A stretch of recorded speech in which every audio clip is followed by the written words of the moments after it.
Welcome to Forward Obsessed, where we talk to breakthrough business leaders and rising entrepreneurs about their journeys, origin stories, and aha moments. Thanks so much for tuning in to another episode of Forward Obsessed. On this episode, we had Arun Nijhawan, and Arun's a really awesome guy. I want you to tune into this episode, but before you do that, I would really appreciate it if wherever you tune into podcasts, whether it's on Spotify or Apple Podcasts, wherever it is, please leave us a review. It would mean the world to us. 5 stars helps us keep getting the vision out there, and if you're tuning in, you're loving it, please share this with somebody else because we just want to help share these stories of breakthrough business leaders and how they continue. On today's episode, we talk about what it's like to be a part of a tech accelerator for a tech billionaire. We talk about building a startup, clashing heads with your co-founder, needing to take it to a place where you finally see it through to an end or an exit. So stay tuned, you'll see what happens there. We talk about being able to go through many stories of hardship as it pertains to health. And where did entrepreneurship come from? How do you overcome some of the different perils and hard times that happen in life? This story, you're going to hear about lots of different things, up to and including the chronic pain and challenging day-to-day debilitating pain that Arun went through and how he not only overcame that pain, but how he went on to start a startup that's now transforming the chronic healthcare space in this world. On this episode, you're going to hear 650 billion reasons why chronic pain is dealt with wrong in the healthcare system and how what Arun's doing with his startup, Menda Health, is going to transform all of that. You're going to learn about neuroscience, pain management, and all the different things in between. Welcome back, everybody, to Forward Obsessed. I'm your co-host, Pete Senna, joined by always David Salinas. And we've got a really, really exciting guest. Welcome to the show, Arun Nijhawan, today. Thanks, guys. Appreciate it. Super excited to talk to you. As the audience knows, I am really into how design and tech and the mind and the body all sort of come together. I've been nerding out on a lot of things, and you know a thing or two about biohacking, but don't worry, we're not going to go too deep into that part today. But just tell the show a little bit about in terms of like who you are, where'd you grow up, and we'll kind of get into the fun stuff. Love it. Well, thanks for having me here. This is awesome. I always appreciate the space to kind of share my story. Hope that it can inspire some others. I grew up actually close by here in Boston, outside of Boston, Massachusetts, Nice. In a town called Lexington. If you know your history, you probably heard of it. Really nice upbringing. My parents are Indian, so they immigrated to this country when they were in their 20s. And my dad was an entrepreneur. My mom is an architect. So both kind of pretty smart, very intelligent, very learned. Some build businesses, some build buildings, right? And the principles are similar, right? You got to fundraise, you got to bring in the designers, you got to bring in the engineers. So I think I learned a lot from them, and maybe a lot of it in hindsight. But I was always kind of obsessed with, what was my dad doing? He would always talk about these companies that he was starting, and he was kind of a rebel of his own right. He left home when he was young, didn't want anything to do with that. And I think this was his kind of way of gaining freedom. At the same time, I tried to, live kind of a normal childhood life. Growing up in Lexington, I played tennis, played other sports. Nice. Had a good group of friends. And, there were some unusual aspects to it, which I can get into a little bit later. I had some health issues and challenges even at that time. But ended up going to college in Toronto and really kind of pursuing my passions before moving out to the Bay and studying entrepreneurship.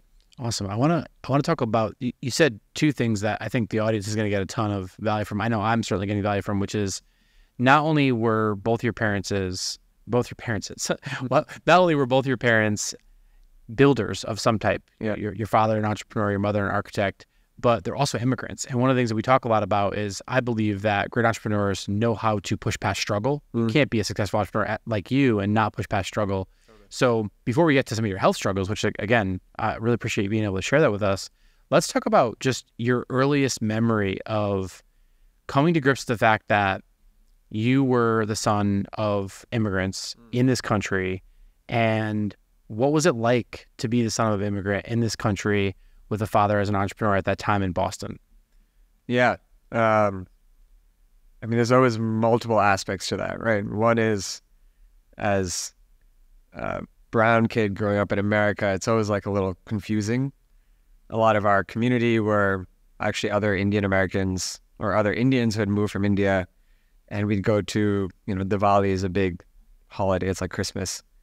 Go to these Diwali parties and like, I don't really want to be here, right? I want to go hang out with my American friends that I grew up with. This is kind of weird juxtaposition, or the music at home was always different than the music outside. And so culture clashes. Exactly. At that time, it's confusing. Now it's actually kind of fun for me because I get to see how my worldview is pretty expanded compared to a lot of people, and looking at kind of patterns and synergies between those things and how do you put them together in kind of interesting ways. Love that. So that was, I guess, like the kind of cultural aspect of it. I also got involved in like a lot of Indian dance and like singing, music. And so I, like, unlike actually in a funny way, some of my younger brother who went the complete opposite direction, I really gravitated towards some of that stuff. And then kind of on the business side, my parents were always pushing us to be academic, do a lot of things. It's like my parents signed me up for music classes. They signed me up for sports. They signed me up for all these things. I think I played like 5 or 6 instruments. Wow. Because I started off playing the viola, which I hated after a year. And then I switched to the clarinet, which I hated after 2 years. And then I switched to saxophone. So maybe it's my personality, even like as an entrepreneur. I believe that a lot of entrepreneurs they like a lot of different things. They don't like to settle for any one thing. So my personality is probably coming out at that point. I love that. I believe that great entrepreneurs learn to play the instrument, but more importantly, they learn to play the orchestra. And it's when you can be that conductor and drive that orchestra that you ultimately can really drive the growth of an organization. Yeah. Because it takes more than just a single person to do it. So what was that shift for you from playing these different instruments and experimenting and expressing yourself with dance and singing, where you realized, I've got the bug now that you might not have known at the time was entrepreneurship, but at the time you're like, I'm a bit of a polymath. I sort of have this itch. Well, unpack that itch for us, because I think that I want to find the thread. I'm seeing where it's coming from, but I want to just meander down that road with you. Well, it came together, I think, a little bit later. Okay. That was what was kind of interesting. And I like to reflect back. I mean, so my first company I started out of college. So if you timeline wise, that was like, 5 years later. Mm-hmm. In between, I think actually our society doesn't really place a lot of value in people who like 10 different things and like to put energy in 10 different ways. And so it can create a little bit of anxiety. Like, I was never really that kind of studious kid who would go super deep. I know I studied astrophysics, and that to most people is kind of impressive. But like, I was at the same time also on the dance team and student government and trying to do as many things as I could. Whereas a lot of my colleagues were, I'm going to go do a PhD eventually. And so that was they were just so singularly focused. And I think I judged myself a lot in that process. Now in hindsight, I look back and I'm like, that is actually a superpower. I meet people and I'm realizing more and more how rare it is that someone can actually focus on 10 different things at once, not get lost in all of them, and develop some amount of expertise in each one of them. And derive value from those things too. Yeah, exactly. So yeah, it was a bit of a tension point, I think, along that journey. And then the spark probably came after college when I applied to this entrepreneurship program in the Bay Area run by this VC Tim Draper, who's kind of this billionaire guy. Never heard of Tim Draper. Yeah, exactly right. Legend. Yeah. Legend, kind of larger than life character, right? Get there and just being in that energy, getting kind of obsessed, and then, honestly looking back and realizing, I wonder if my parents had kind of planted these seeds along the way, or just being in their, aura and their sphere kind of led me to this path. And it was my mom actually who shared the link to apply to that program. And my dad, unlike probably most parents, actually consider this like a real profession and a real career path that you can follow versus the more traditional. Just curious, if your father had shared that link, would you have followed it? Probably less so. Yeah. Isn't that interesting how like one parent has a different type of influence? My wife and I often will say, like, if we want to get the kids to do something, certain times she's like, you need to do this one, and certain times she's Totally. I'll take care of it. It's interesting how that goes. Your father was an entrepreneur. What kind of entrepreneur was he? What did he do? So he was a electrical engineer, started a couple companies. The one that I know the best because he would come home with these computers that they were installing in trucking, selling to trucking companies, installing these mobile computers on trucks. And this was like back in 1985 or something like that. Wow. Yeah. So kind of early days of GPS, location, tracking, all that kind of stuff. Yeah. Early telemetrics back in the day, right? Yeah. Just to focus on culture for a second, it's interesting to me. I've had a ton of Indian friends, and culturally, the emphasis on math and engineering in the Indian culture has really propelled that your many people to, I think, to prosper because of that. And it sounds like your father was an engineer, and physics side, I'm sure, a heavy math side for you. Yeah. That seems to make sure. Was that a comfortable place for you, or did you feel forced into that, or how did that play out in your childhood? They didn't force me into anything. No. And if you meet them, and all my friends will say this, they're super chill, really relaxed. You guys would get along with both my parents. I think it was just more in kind of the ecosphere. Like, the immigrant story is to come here, be a doctor, be a lawyer, be an engineer. Yeah. Those are the only three kind of options. And it wasn't coming from them, but you'd go to a family friend's house and they'd ask you, oh, what are you planning to study? Oh, my son or daughter is a doctor and they're doing these great things, right? So it kind of subtly gets impressed onto you. Yeah. I had a physics teacher in high school who I really liked, and that's actually why I went and did physics. Yeah. He was also a tennis coach and this really cool guy who loved like throwing balls in the air and kind of doing all these cool experiments. And so I actually consider myself more of an artist now. Really? And I think the engineers are the ones who build things often, but it's the artists who come up with the ideas and have kind of these visions of what the future can look like. Mm-hmm. And so I think a balance of both is important. It's funny they say that because one of my favorite artists in terms of as a thinker, and who knows how much of it is or isn't true because we didn't have, receipts and social media back then, is Da Vinci, right? Very renowned as an engineering type of thinker, systems thinker, an artist as well, played many different instruments, if you will, artistically. What I find interesting here, and I want to kind of unpack for a second, is you're now doing some really incredible things in the pain management health space, which is, I would definitely want to talk about today.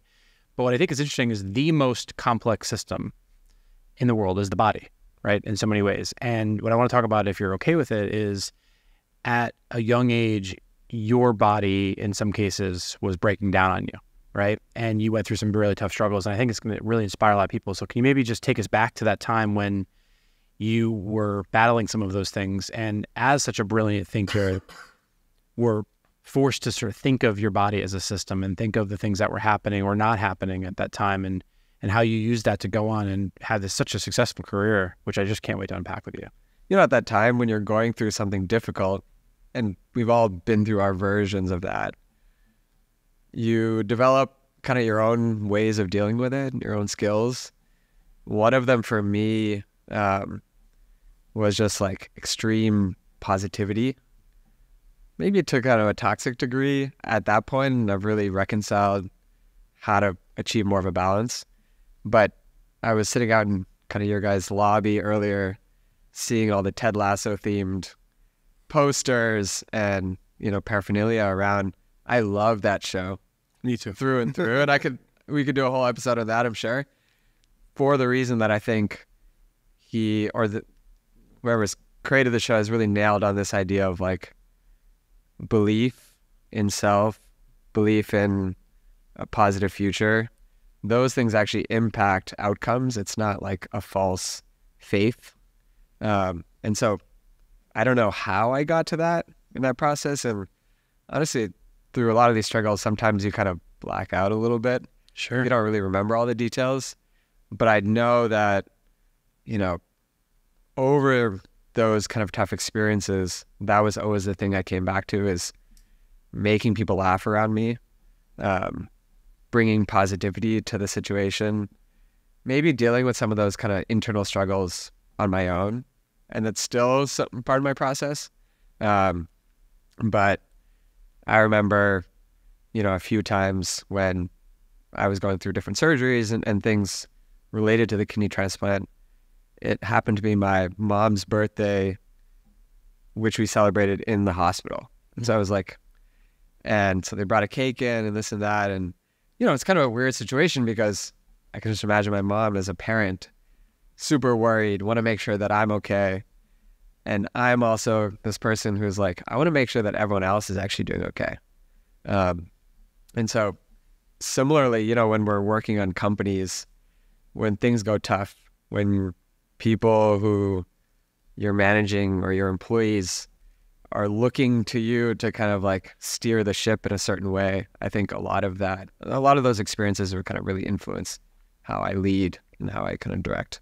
How old were you when you had your kidney transplant? I was 18, but I had kidney disease since I was born. So it was something that I had kind of dealt with all through school.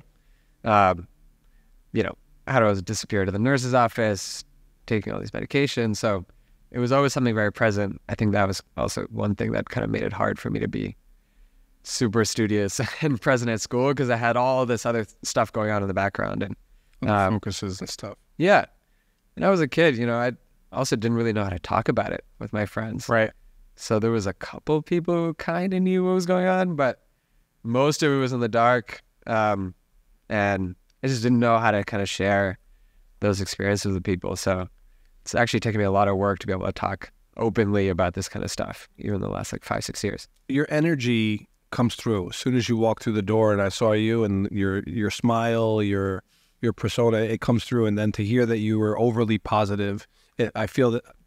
Yeah. I don't think that's necessarily a toxic thing. Maybe it's just I'm just not open to the concept of toxic positivity. Sure, but I don't think there's such thing. But it's too much positivity. Yeah, it's my own belief. But some would say otherwise. But I think it's incredible. I just think it's binary, right? There's two types of people. There's people that negative things happen and they curl up in a ball and they just get and they just absorb it and they don't know how to come out of it. And there's other people that just either get aggressive and fight it or they fight it through positivity. My father would always be.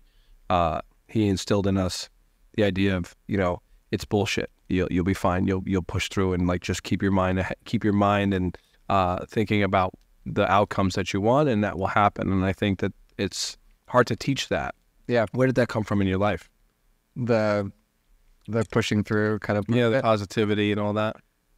I mean, my parents are amazing. So both my brothers also have disabilities. And so parents were kind of thrown into the deep end of here are these 3 kids that all have something going on, and wow, how do we kind of deal with this? And I don't think I ever saw them worrying, complaining, any of the above. So I mean, they were probably kind of the models for that, and still to this day. Yeah, gotta have them on the show. Yeah, they must be chill, like you said. So it's probably where I got it from, but again, I've never really talked to them about it. Yeah. There's the thing I appreciate. There's a lot of things I appreciate about you, but I think the one thing that really comes across, and I hope it comes across on camera as much as it does in person here in the studio, is there's a sense of calmness and humility that you bring with just the space that you occupy. I've felt that since shaking your hand when you walked in the room before we kind of turned the cameras on. Would you say that you always had that sense of calm pacing in your early years, or was that something that you had to really refine and develop as a leader throughout these, highs and lows that you've had in life and work? That's a great question. I used to actually be a lot more off the wall, and I describe myself. I research and think a lot about kind of energies, and I describe myself as an air sign. So I can walk into a room and talk to 10 people in 30 minutes and make really good connections with all of them, and I can move very quickly, and my thoughts actually can shift from one thing to another very fast. And at the same time, something I've almost forced to learn in this whole process is, and we'll get into this a little bit more, so I'm trying not to go too deep into the science right now, but because of some of these experiences, I think my nervous system is pretty sensitive. It's pretty sensitive to my own kind of self-judgments, like, negative thoughts that I might have. Or if someone else says something that's kind of angry towards me. Pretty sensitive to those things now because I think I've been through a lot of stuff that maybe those emotions can affect me in different ways. And so my way of really going through that day to day is just to kind of be a little more calm, let things go.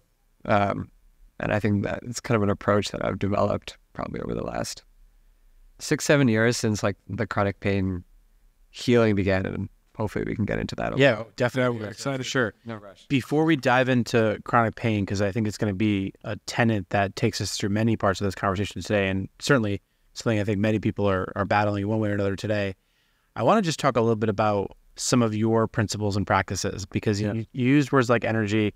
The first question I was like fighting, I was like, is he a big meditator? I don't know. Like, what's his self-care routine? Like, I'm a big meditator. So I was just really curious, what are some of the things that you've done from a self-care perspective? And maybe you can just talk about that, because if you used to be off the wall and you had all these eclectic interests and playing all these different instruments, I have to imagine going from that kind of energy, even just the way I'm moving right now, to more of a paced, rigorous, step by step. It's quite a big shift, right? Energetically. So what was some of the things that you found? We hear a lot of things we've had people on the show that were dancers. We've had people on the show that are big into meditation. What were some of the things that you've cultivated practices in over the past few years that have been really helpful for you? Yeah, I sit every morning. That's probably one of the best parts of my day. And I can't say I enjoy it every single day, but I sit every morning without fail. I think that really sets me up, because oftentimes, I don't know, I wake up and I'm kind of a cranky person in the morning. I definitely need my coffee, but before I have that cup, it's 30 minutes, 45 minutes of just really kind of settling everything down. Do you do like TM or a specific type of meditation, or just more so mindfulness? Or I've dabbled in a lot. Yeah, I'm kind of one of those that I'm very curious about how the body works and kind of what's going on. And so I've done like some silent Vipassana meditation retreats, and that's one style. Explored TM a little bit, but yeah, I don't have really a specific changes every day. And then the other thing I would say is so onto my second company now. The first company, the energy around it was a bit more like, I need to work 7 days a week, 12 hours a day. And I'm sure you got a lot of entrepreneurs who come in and vouch for that being kind of the way to their success. Well, you were in the Valley, right? Yeah, I was in the Valley, right? Yeah. I mean, you were also working with Draper and the Alchemist accelerator, which, like, if you just look at those 4 words in a sentence, like, that is the definition of hustle porn. And I love me some hustle porn, right? Let's go. Like, hustleporn.com. Let's do it, Yeah. But how did you make that shift from that mindset in the grind to, sounds like right now it's a little bit different for you? To me, it's a very personal thing, right? Everyone's going to have their own approach to these things. But for me, that's a myth, that you need to work like that for a long period of time to get successful. First is just like steady, slow, incremental progress, and not this like boom bust type mentality. Slow is smooth and smooth is fast, right? Yeah. And I used to, like, I worked at a company that acquired my first company, and we raised a bunch of money, Series B, $35 million.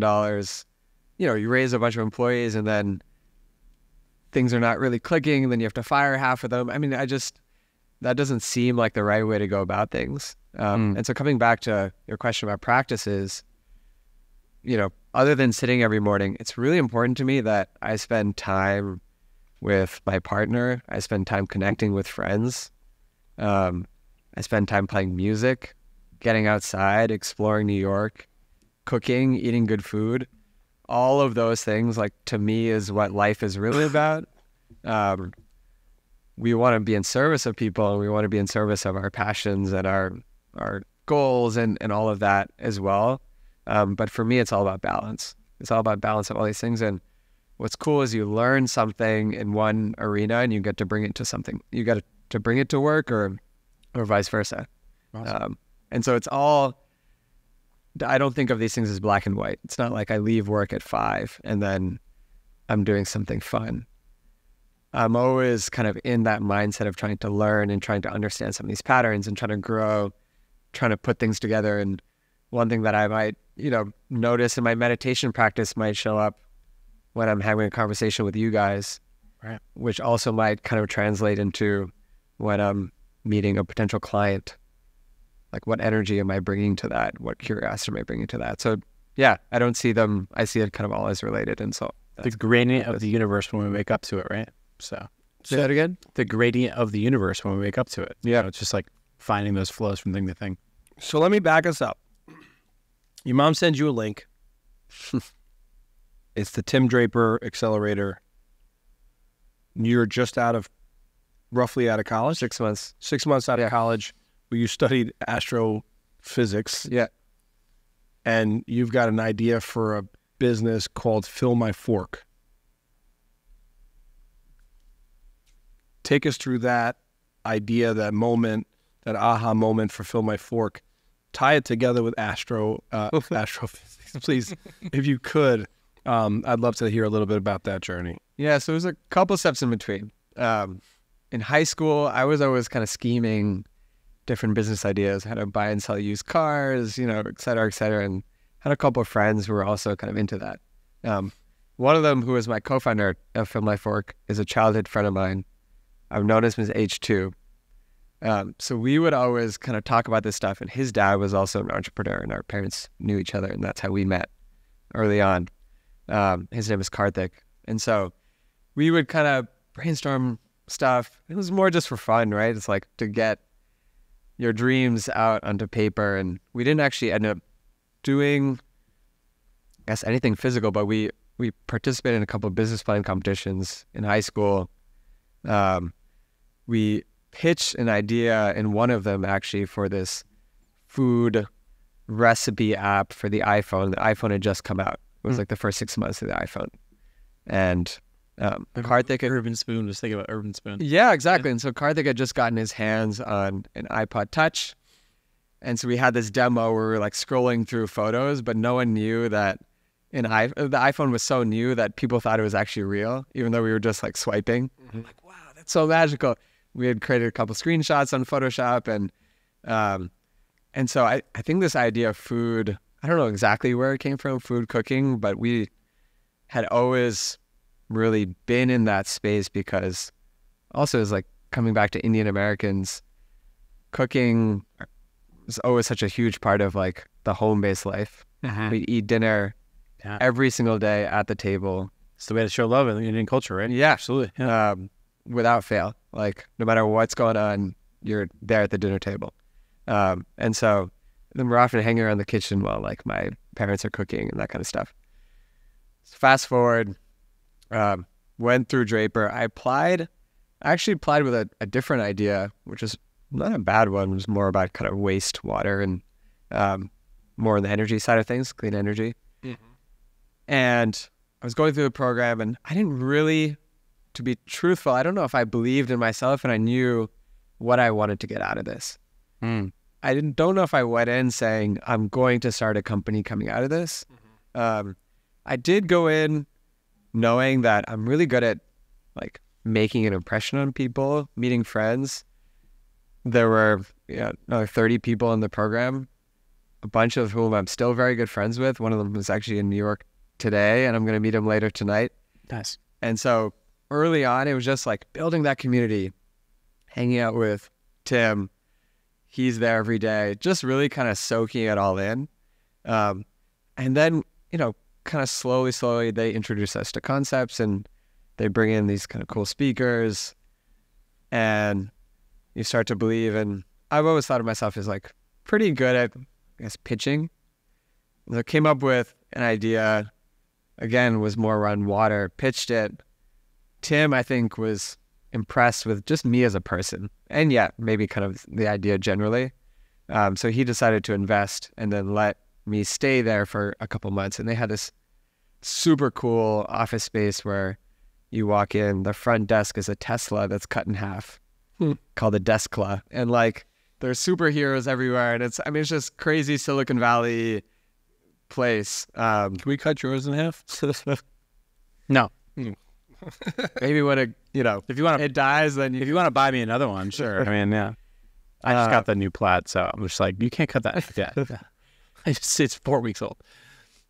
And so I said yes to him. And the first person I called was this guy, Karthik, to tell him, hey, by the way, like, this is what's happening in my life. I hadn't talked to him for a year.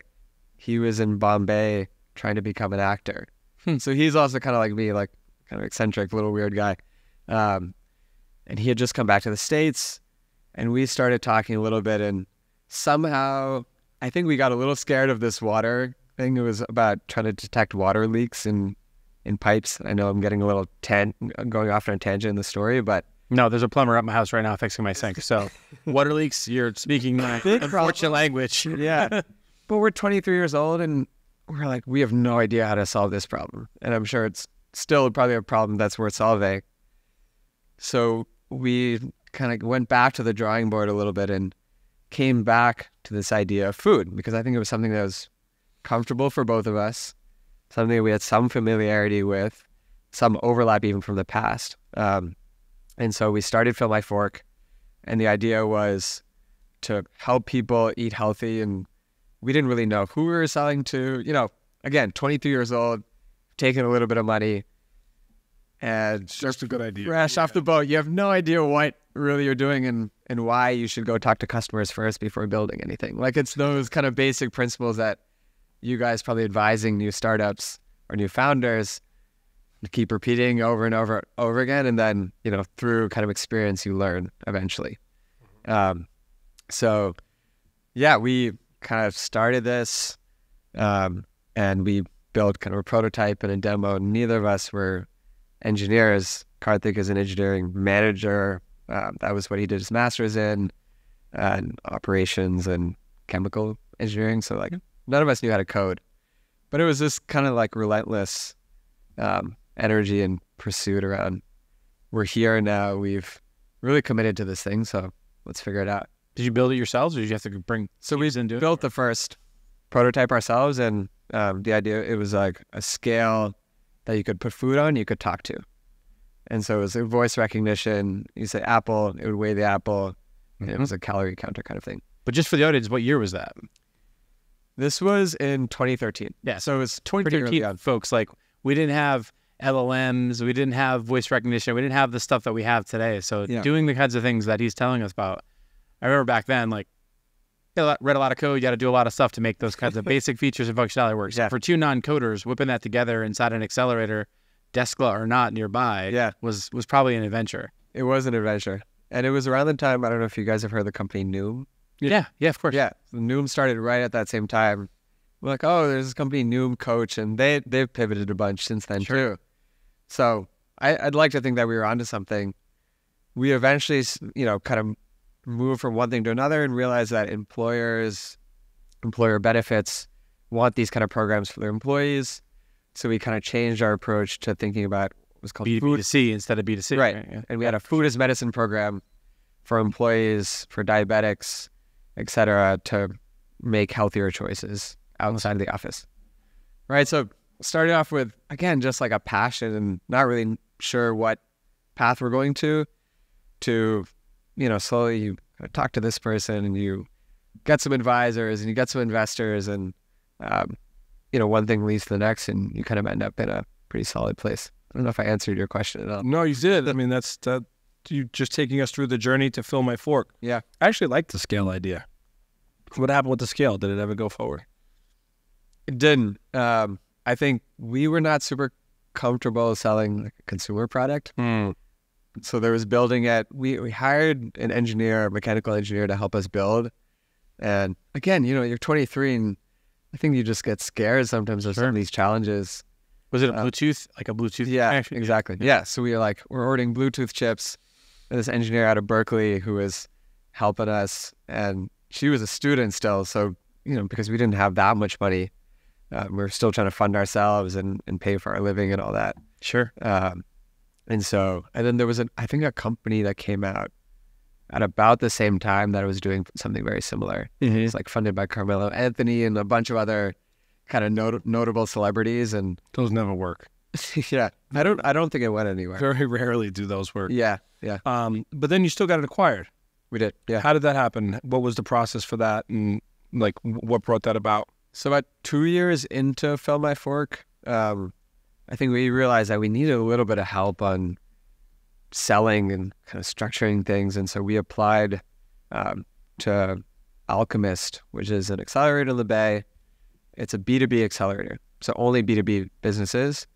And they have like an incredible track record. They're listed above Y Combinator for years because of like the number of exits. And, B2B at that time was just easier to execute than taking these random kind of moonshot bets on consumer companies.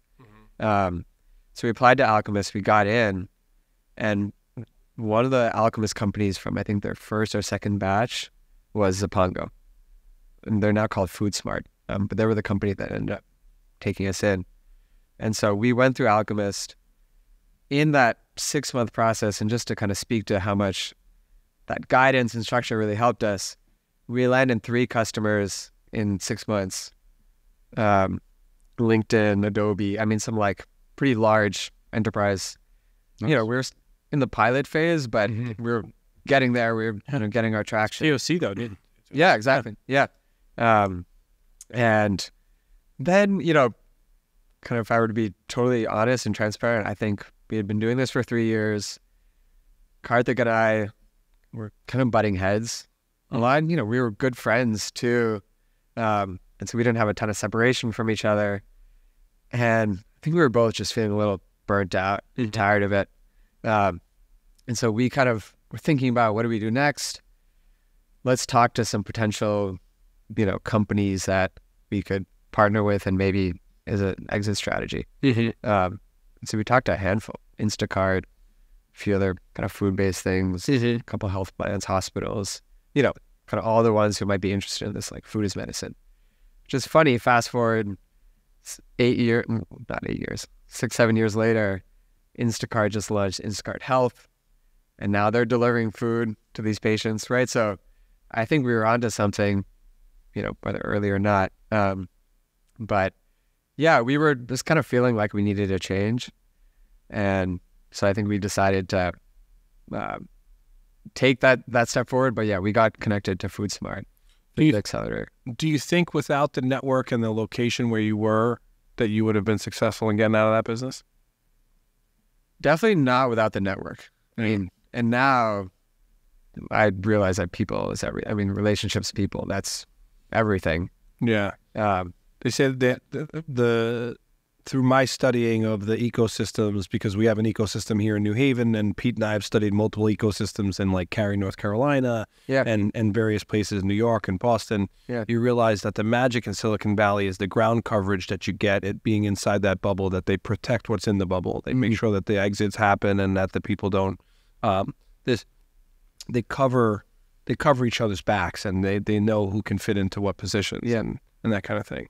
Yeah, also the downside, and you guys could probably speak to this a little bit more because I'm in New York, which is not that different from the Valley now at this point. Yeah, they've mimicked it in a bunch of ways. Yeah, but we work with patients. I won't get too ahead of myself, but we work with patients of chronic pain.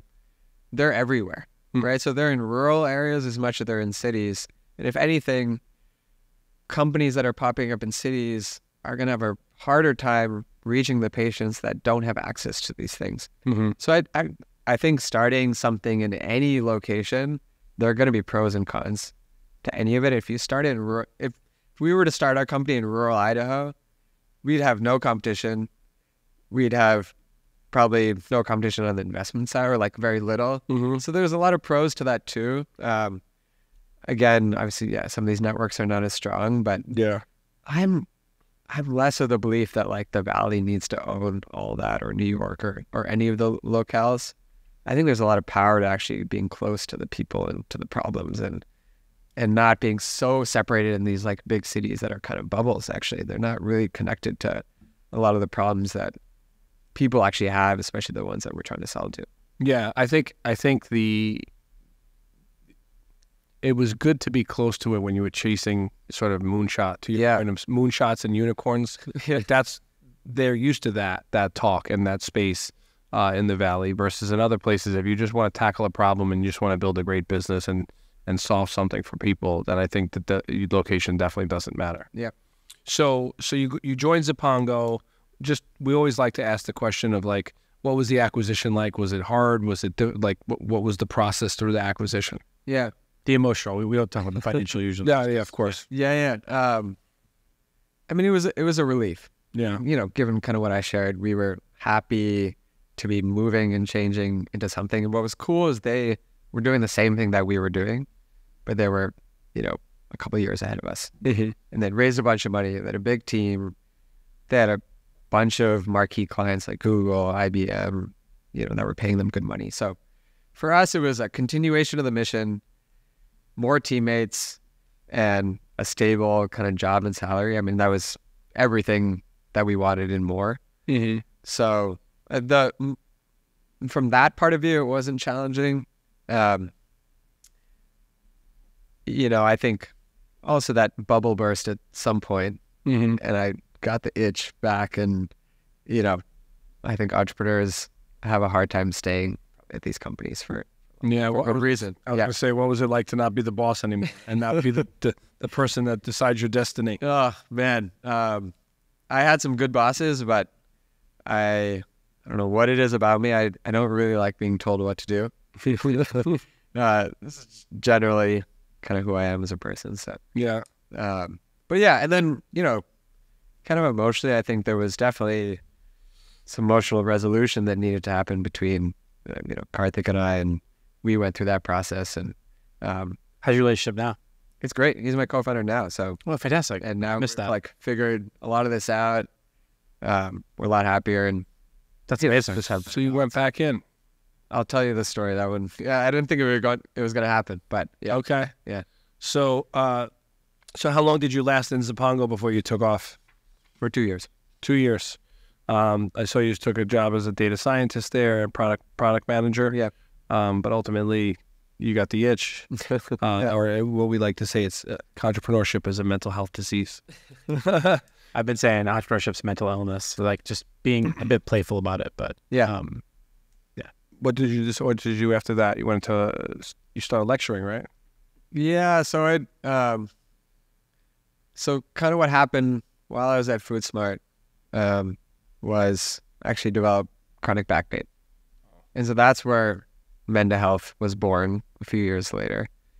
But what is chronic back pain, just for the audience that might not understand what that is? Yeah, so medically defined as, back pain, you guys know, whether it's lower back, upper back, mid back, might be different for different people. And then medically chronic is defined as more than 6 months.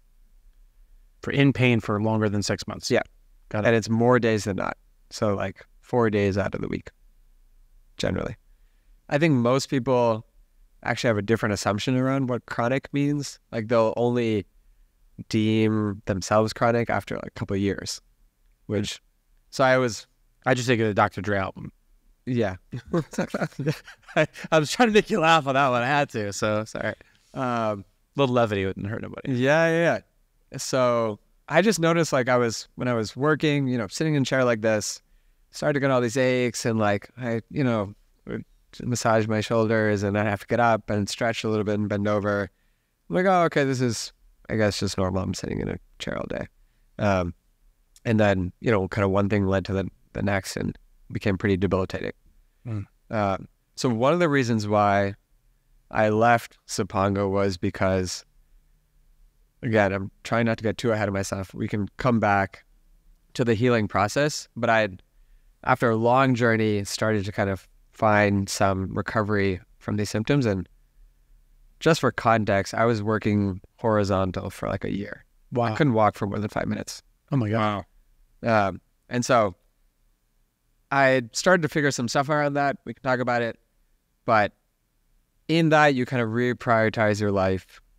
And I was like, I don't know if I want to be working this hard and kind of like destroying my body. I've heard stories from too many managers and too many people saying, I didn't spend enough time with my XYZ family member before they passed.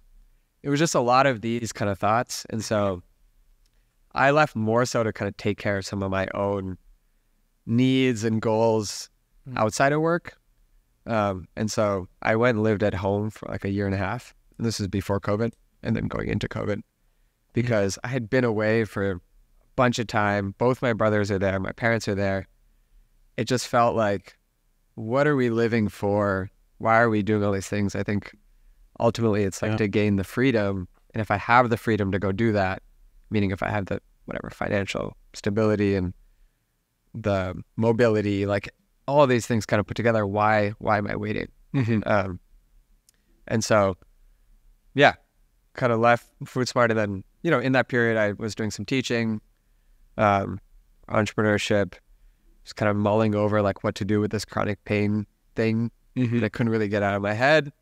But I went from like bedridden to, wow, I've like found something that no doctor at these top hospitals told me about. So, and just kind of kept coming back.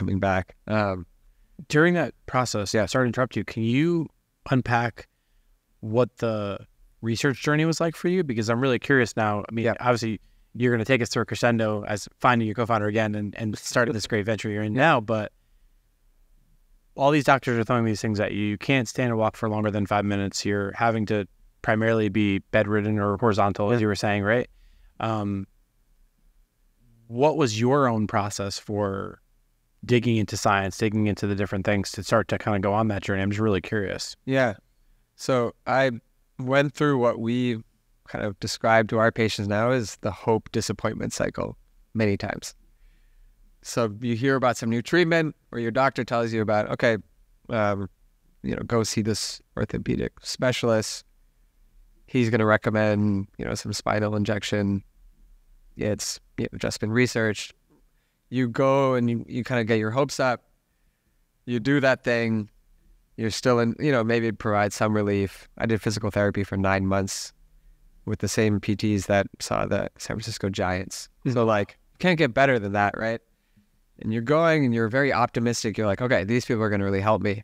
And then you're still in pain, and it actually was getting worse. And so then at some point you kind of give up, right? You're like, nothing's going to work.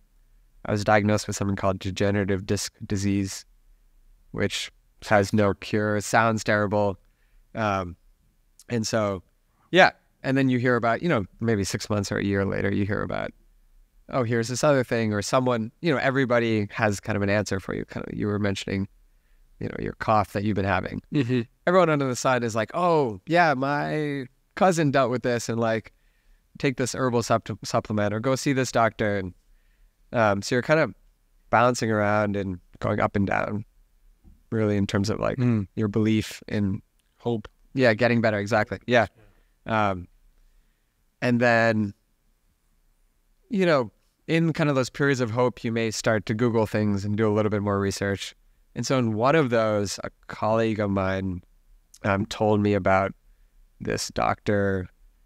His name is Dr. John Sarno, who is used to be at NYU. He's now passed away. He's kind of this cult figure in like the pain world. He was a rehabilitation doc.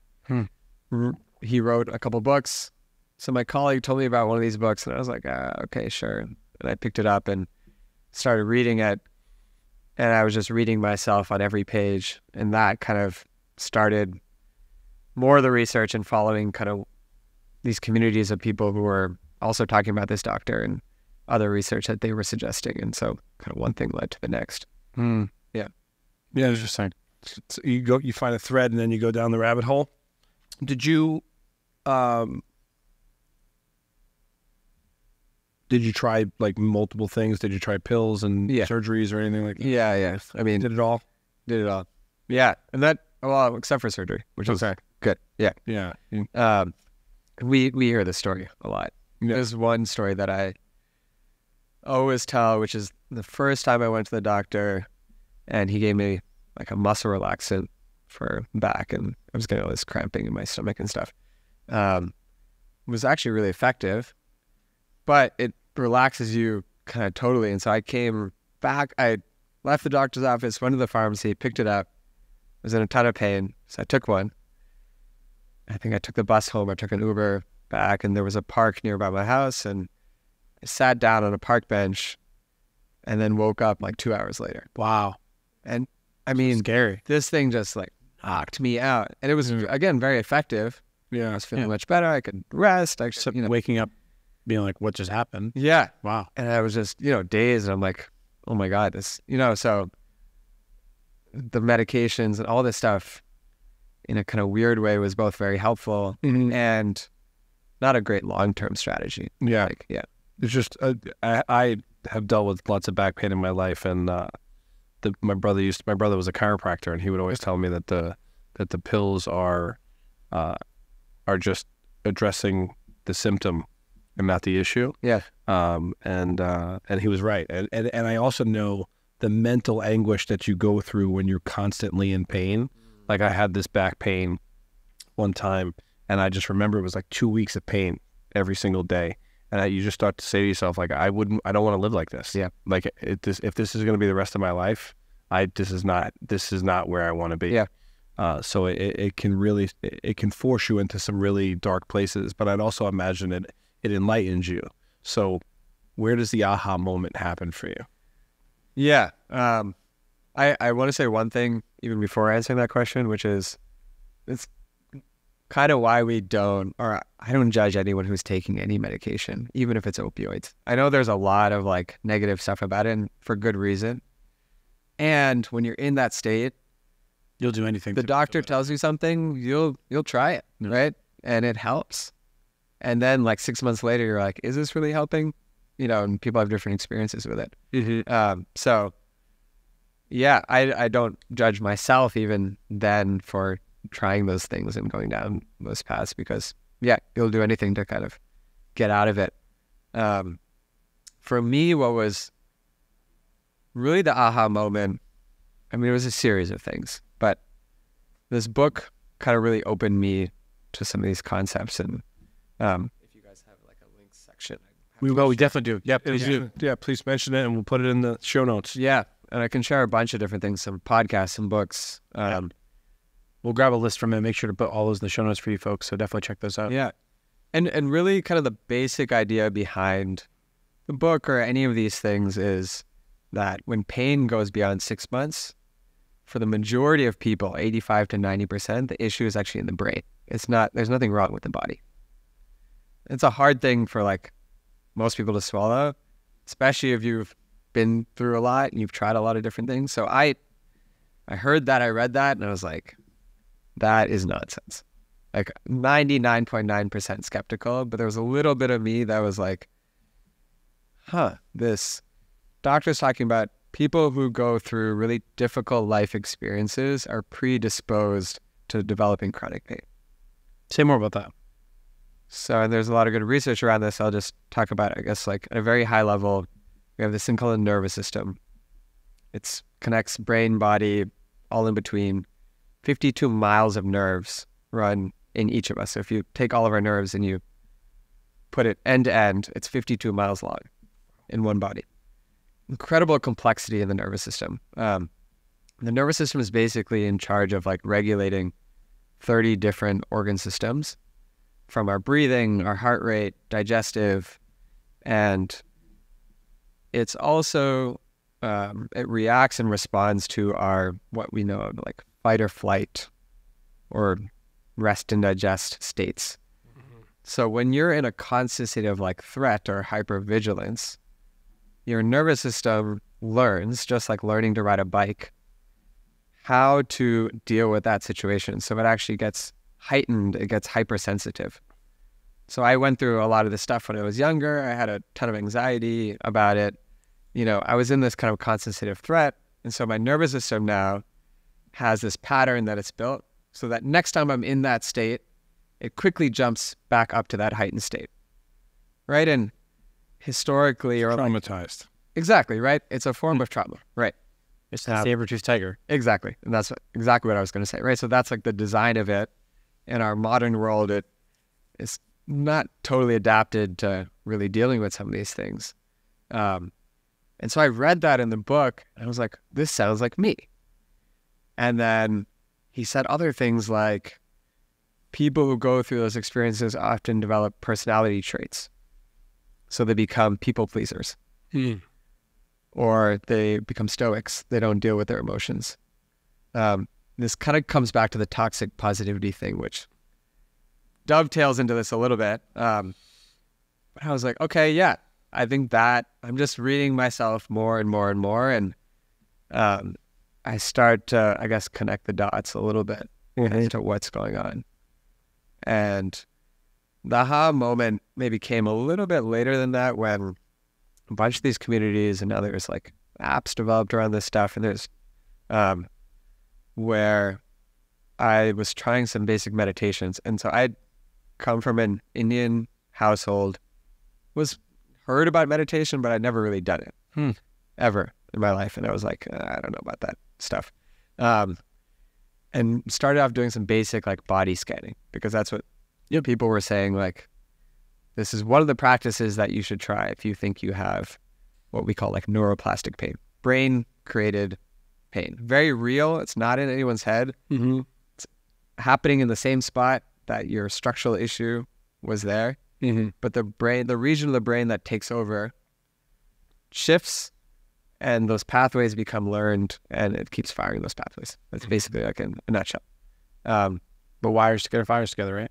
Exactly. And it gets stronger and it gets faster. So like smaller things then can start to trigger that. Sitting, standing. Environmental cues. Yeah. Even weather. We've seen some pretty wild stuff. I could look at a deadlift bar and my back hurts. I still deadlift, but from a back injury I had in college, just seeing a setup, knowing I'm going to have to deadlift, I have to think my way out of it. Yeah. So I feel you, Lear. Environmental triggers is big.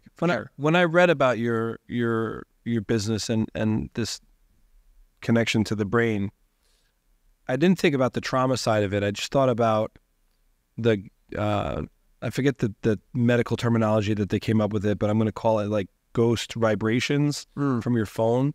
So because our phone's constantly in a pocket, like my phone could be in a different room, and I feel a vibration in my leg as my phone is there. Is that similar to so it's basically a consistent trauma that's happening, this vibration on your skin and your body, your nervous system thinks it's still there, and it just... Exactly. And so it's funny that you use the word ghost. There's something called phantom limb pain.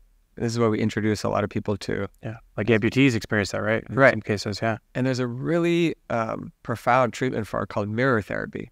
Mirror therapy? Yeah. So if let's say I'm missing a leg, what they'll do is they'll put a mirror. It's like a household mirror that you buy at IKEA. You put it between the missing leg and the leg that's there, and you start to move the leg that's there. And so it looks like the missing leg is actually there and it's moving around.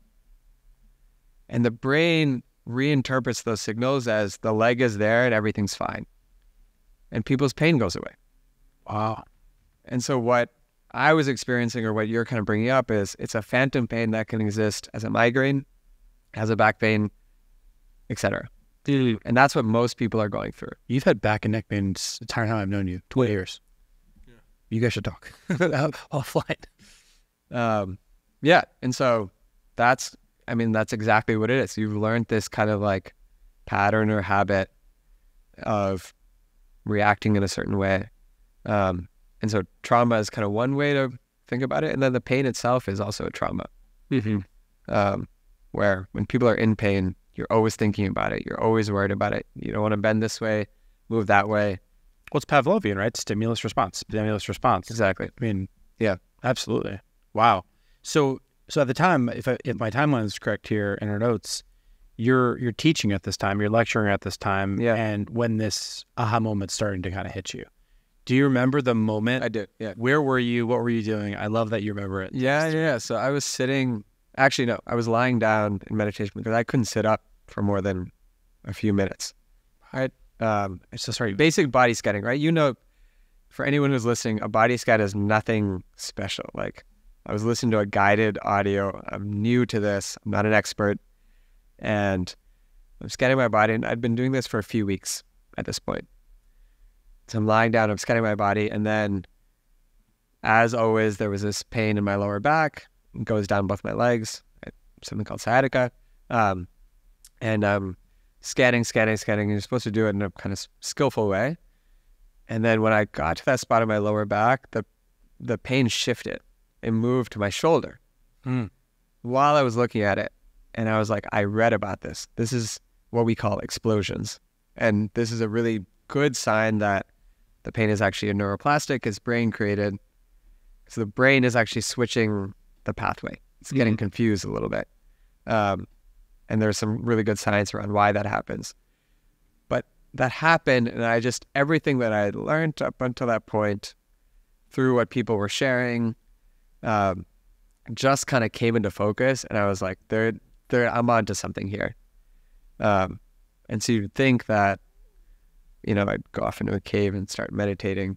That didn't happen. It was still kind of a gradual process of really trying to get back to things. And you're like, no, I'm going to raise money and I'm going to start a business. I'm going to sell this to other people.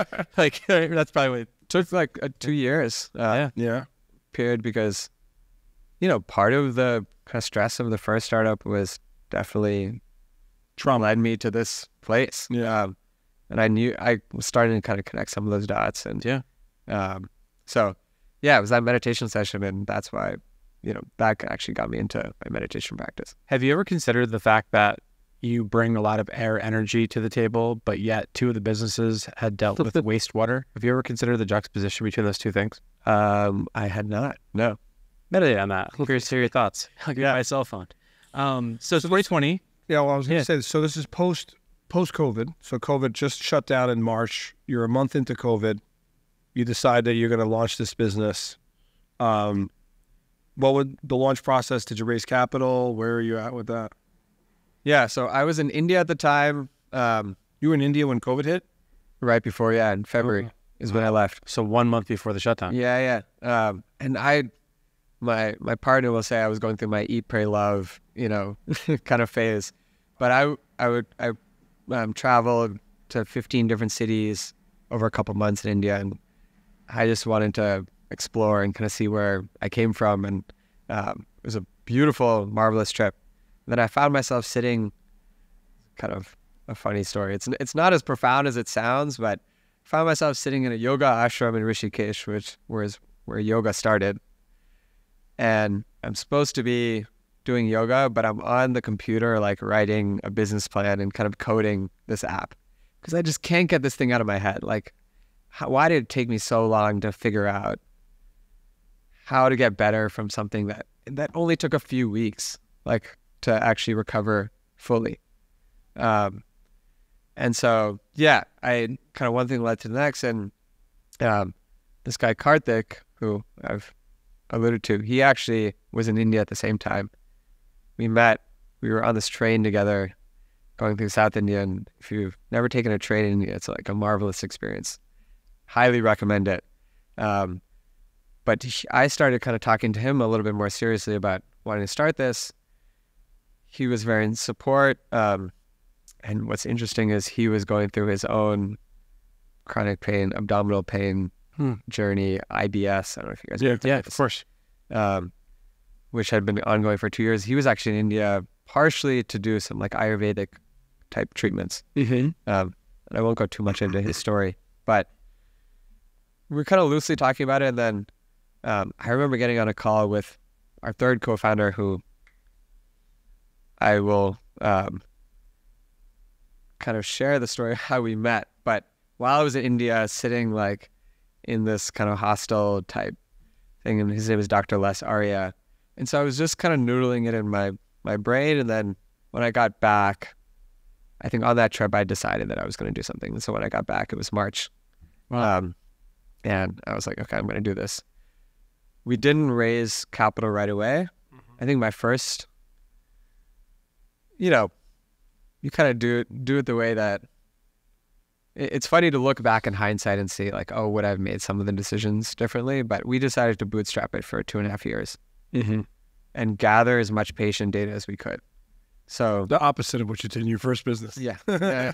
And maybe there's a middle ground, and maybe different businesses call for kind of different strategies. But we started basically getting on calls with this guy, Dr. Arya, who is an expert in this field. Him and I got connected because he found the app that I put out in the App Store when I was in India. So I built another app. I recorded a bunch of content. It was like this pain education app. He found it. He sent me an email and he was like, hey, like, I think you could use some work and some help. And he had been doing this for 20 years. He's a pain psychologist by training. And got on a FaceTime with him. He's a super fun-loving, like, jovial guy. Not someone who you think of as like a psychologist. He's always joking. He's like always bringing a lot of humor into things. And I liked him a lot. And so we kind of slowly decided then Karthik, through kind of talking to me, was able to actually resolve his symptoms that were there for 2 years. Wow. And I will not take any credit for that. It was very much his own exploration, but he had seen me go through my thing. And IBS is very difficult to deal with. Yeah, and he's totally fine. He lost like 30, 40 pounds, and now he's completely fine and incredible back. Wow. So 3 of us got on a call. It was super fun. And we basically were just trying to understand, like, what does Dr. Arya do on a day-to-day basis? Because, yeah, I went through my own experience, but I really have no clue, like, how this treatment works or, like, or I thought I did, but he does a lot of things now that I understand that just kind of very nuanced. Just kind of playing this back because I don't know a ton about Menda Health. I'm hoping that you're going to tell me and the audience in just a second, you know, what is it? What is the vision? Is it fair to say that you and Karthik are modeling what he does on a daily basis, codifying it and making it accessible to people dealing with chronic pain? That's exactly right. Yeah. Okay. Yeah. And modeling it, not just like, I think you meant modeling it from a product perspective. I meant saying from us. I meant like Tony Robbins modeling. Yeah. I think that's exactly right. Like, and even coming back to what you guys were asking earlier, what are my practices? I'm practicing the same thing that we're telling our patients to do. And it's no different. That's it. So Dr. Arya got into this because he had chronic pain. He was told he was going to be in a wheelchair at his age. Wow. Because of knee pain. He runs miles every day. He wakes up at 4 a.m. He's a kind of a crazy guy. Are we all? Yeah. And so, yeah, and then we just started running kind of patient groups, and we were trying to figure out how to recruit them and gather the data. And we were seeing some really good results. We're like, whoa, okay, this is kind of interesting. Like, this is working. And so it wasn't actually until this March where we raised our first round of capital. Wow. How much did you raise? $2.2 million. Wow. Yeah. Was it easy? No. Why? So counterculture? I wish that Karthik was here because he really led that effort and it was a monumental effort. Yeah, I think one is like we're doing something that's pretty novel. Most people, for some people, it's kind of hard to grasp. Others, well, you're poking a bear too, because big pharma does not like what you're doing. Yeah, maybe that too. Other people, we walked into some meetings where I think they might have had chronic pain themselves or know somebody and got offended very quickly. I mean, there's all sorts of kind of different reactions. And so it was about a 6-month process. Yeah. Do you know the story of the electric car?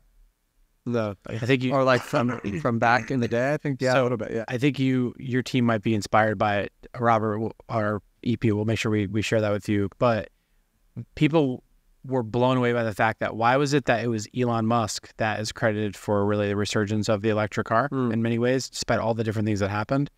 And I won't bore the audience with the details, but at the highest level, it's because going against the counterculture, like you were just saying, and being able to sort of break through requires a very specific type of effort because of the different things. Like, it's not in Pfizer and everyone like that's best interest for a company like yours to succeed for many reasons. So I think that what's interesting is that could be something inspiring for you guys as you start to really kind of propel forward and scale. Is like, how do we find those disruptive principles that are going to ultimately not go swim into the current, but rather invent a new current itself. So that's cool. Yeah. Yeah. I think you were too early. I think if you were too early, you probably would have never raised a penny. Like 5 years ago, 6 years ago, 10 years ago, you probably would have been unsuccessful. Yeah. Right now, there's a wave. Yeah, there is. There's a big wave. I think COVID really pushed that wave too. So waiting and bootstrapping actually, I mean, this whole thing, again, going back to your energy when you walk in the room, the energy that you bring to the table in your business, waiting, bootstrapping, putting an app, somebody finding your app, being an expert in it, it's passion, it's patience, and it's energy coming together. And I think that's what I feel in this conversation. And I think that patience now, post-COVID, everybody's looking at like the vaccine and like, they're like, why are we have this cough for 8 weeks right now? And they're looking at this stuff and saying like, hey, science and medicine and pharmaceuticals is not actually giving us the answers that we need anymore. And maybe we need to look at the metaphysical. The metaphysical, also going back to where you started in food is medicine. Yeah. Right? Like a lot of the food that they've allowed in this country has created a lot of the problems we have today. Yeah. So I just see like all these patterns coming together and all these paths coming together that are, it's just incredible. This is what we do this for. Yeah. Yeah. So tell us, so Menda Health, 2.5 years, you just raised $2.2 million. What stage are you at right now? How do I get access to the app? Can I get a discount code? Yeah. No, I'm just kidding. Yeah. So we're still, I think, of the mindset of like, still go slow. Nail it before you scale it. And I think continue to be patient. I don't know if we'll ever change from that approach. Maybe that's not the thing that leads us to the success we want, but got to be true to who we are. And so right now we're focused on a few different things. One, actually pretty early on, we switched from like an app-based model to now it's a tech-enabled services business. So we like telehealth almost? Yeah. So we hire therapists, they deliver care. So I'll talk about it. You were mentioning like trends. I think there are a few kind of cool things happening at the same time. One is, yes, there's like a lot of digital health innovation, but there's no good reimbursement models for it yet. Yep. And we realized that like we were trying to charge people to download an app or charge people we had actually paying coaches, and it was a monthly fee and you got a certain number of sessions, and patient after patient would come to us and they're like, I'm in pain, I'm on disability, haven't worked, I can't work, I don't have income, I can't afford this. And so how do we actually solve like real problems that people are having? And an app is a great way to like scale something very quickly. And at the same time, we're getting all these folks that's just not their like real. It works if you're a charity. Right. Yeah.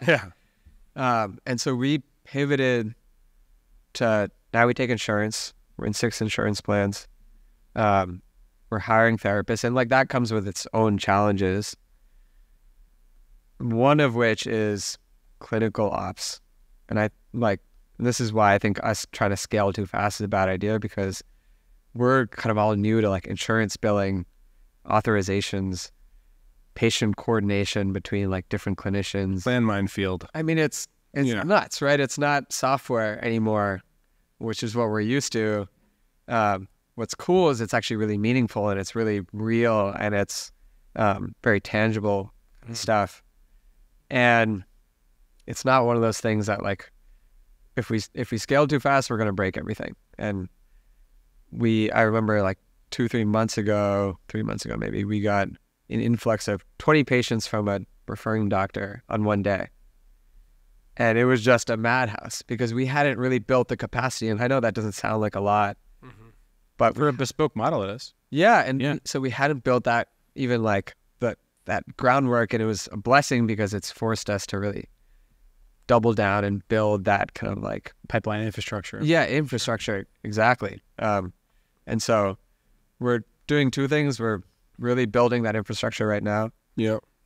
Boats before bridges, right? Exactly. Yeah. And then the second thing is, at the same time, knowing that some of these, customer partnership deals are going to take a while. Healthcare moves pretty slowly. Having a lot of these conversations, figuring out kind of the playbook on that side of things, and signing some, partnerships with smaller clinics, getting the patients in, making sure that we can bill for them, like just the basics, and really kind of growing that volume. What scares you in the business? Right now, two things. Definitely the billing side of things. Yeah. And then two, I have faith that we'll get there, but it's a little bit hard for me to see like the path to. So there's one potential client that we're talking to that has 100,000 MSK lives, 100,000 lives, people in pain. I have no idea how we would even consider treating even a small portion of those right now. And, it's probably still a long time away before we, get to those patients. But yeah, how do we there are a lot of people who are suffering, and we're, hiring therapists and we're training them, and we're doing some pretty kind of intensive work to really build that capacity. So that's, kind of matching those two is something that definitely worries me. Can AI help? Can you train AIs around what you do? Maybe some of it. But I also think the problem and why so many people are in pain is because they're isolated and they're lonely. So they need, and they need human connection. And so actually, there's a couple of ways that we're solving this. One of which is we do a lot of group care, which is actually pretty cool. And so we work with a Medicare Advantage plan, so all 65 plus. Get these people who are actually super isolated, and once they get into this group and they start bonding with each other, they start practicing the skills. I mean, we had a 84-year-old woman, came from her orthopedic surgeon. She wanted a spinal fusion. Orthopedic surgeon was like, she's not a candidate for surgery. She's too old. It's too risky. 12 weeks later, she's pain-free. Just being in this group. I mean, it's like, these are the kind of things that we're seeing. And well, think of it at a strategic level, right? Pain is disconnection, right? If you really look at what pain is, right? Like the idea of what is something's in ease, something's in dis-ease, right? Like pain is disconnection. So if you could figure out a way to just find the things that are not connecting, whether it's the signals in the brain or people feeling languishing and feeling alone, building that bridge, building that connection. I just read about the CEO of Tinder, or ex-CEO of Tinder. She just got like 3.5 or 3.6 million from Sequoia, and she's using AI to build a chat bot specifically for like personal mentorship. And I think like part of it was looking at like chat. I think, and I've heard about another person that was doing chat for just to cure loneliness. Yeah, it was character. There's two different ones. One was that, and then one was her. But to your point, I mean, to get energy from a chatbot, I'd imagine that's so far out for people. Well, for Gen Alpha and Gen Z, I think it'll be slightly different. But as these things evolve, I think the concept of the uncanny valley is something that we are very close to crossing right now with virtual production and these evolved LLMs. And I think that my hypothesis would be in about 48 months from today, I think that a Gen Z, more so Gen Alpha than Gen Z, but I think that if you go on the cusp of it, I think that I think the difference in the brain psychologically between interfacing with a meta-human or a physical human, I think will be fairly indistinguishable in 48 months. That's my hot take. So publish it. You heard it here first, folks. But I want to go back to you for a second, because this is all about you, not about us, which is Menda Health. I ask this question a lot. I believe that we as founders, we as business builders are ultimately selling shifts and transformations, right? The reason that all that stuff you read spoke to you is that it wasn't information. It was information that spoke to you. So sell us on what is the shift, right? So when your vision for Menda Health is realized at some point in the future, let's not put a timetable on it, what's the world look like today? What's the world look like after Menda Health has achieved its vision? So a couple things. The main one is that if you look at these patients, they cost $650 billion. It costs more than oncology and heart disease combined. That's insane. $650 billion. So you're saying that chronic pain right now in our healthcare system costs more than oncology and heart disease combined. Wow. And the reason is because we've been sold that the reason we're in pain is because there's something wrong with our bodies. It's our posture, it's our this, it's our that. And so these doctors are doing $100,000 surgeries. A spinal fusion costs $100,000, maybe a little less than in some settings, and has like a 22% success rate.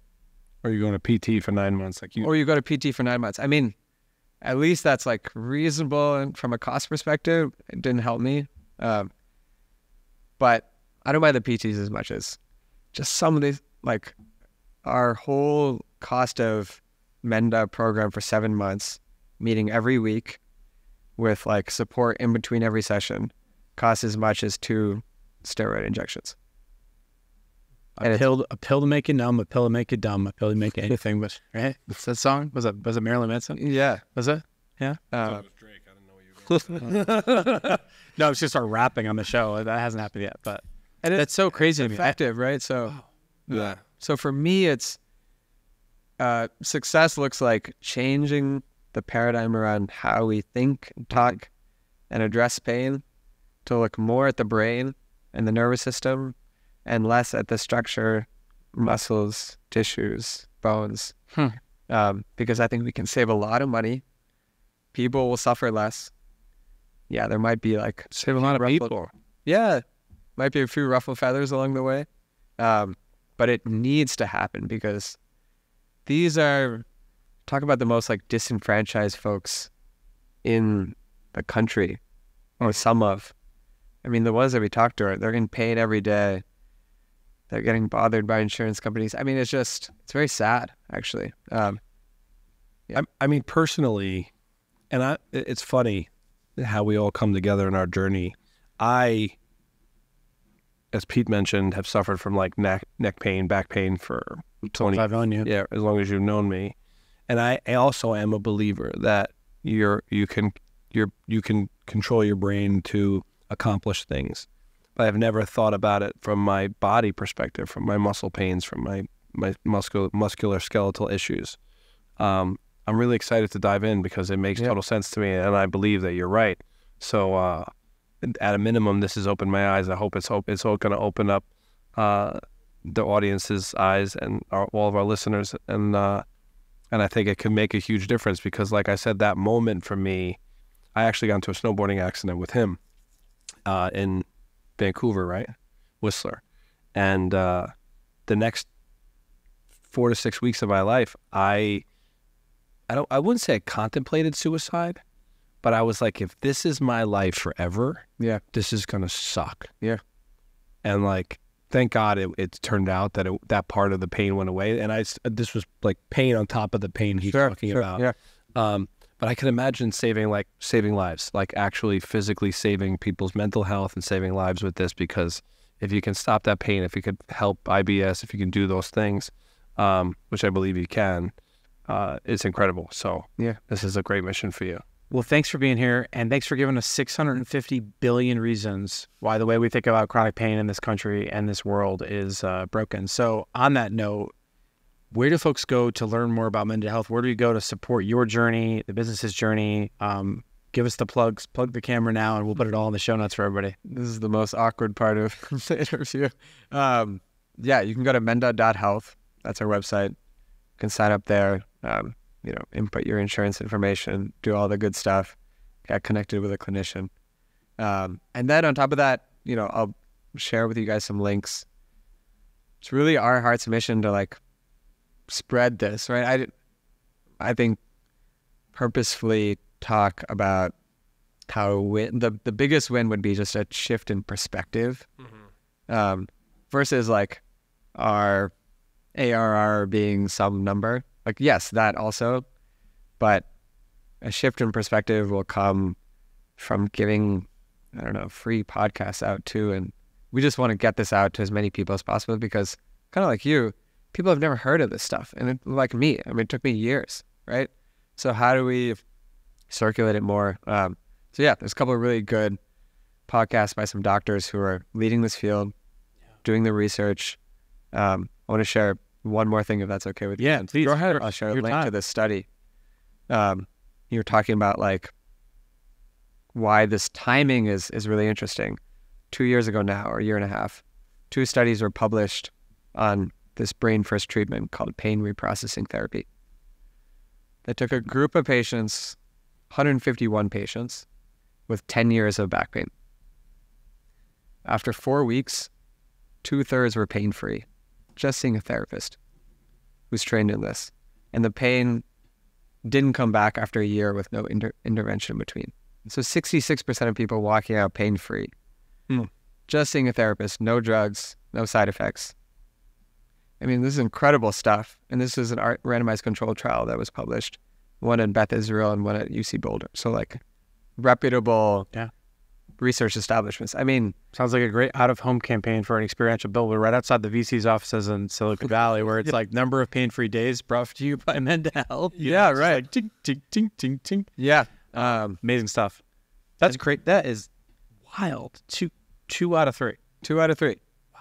So you can read about it. You search pain reprocessing. It's, I mean, we'll include it all in the links, folks. So yeah. And then the other thing for us is we're just trying to connect with more doctors, more health systems. We do a lot of like workers' comp insurance. That's really kind of where we're getting our patients from. Awesome. So if anyone listening kind of has any connections or wants to work with us, Some big connections. Always open. So a couple of things that I just want to say before we end this. One, sign me up for toxic positivity because I like it. I like you. I like the energy that you have. And sign me up for Menda Health as well. I'm looking forward to the dive into your programming.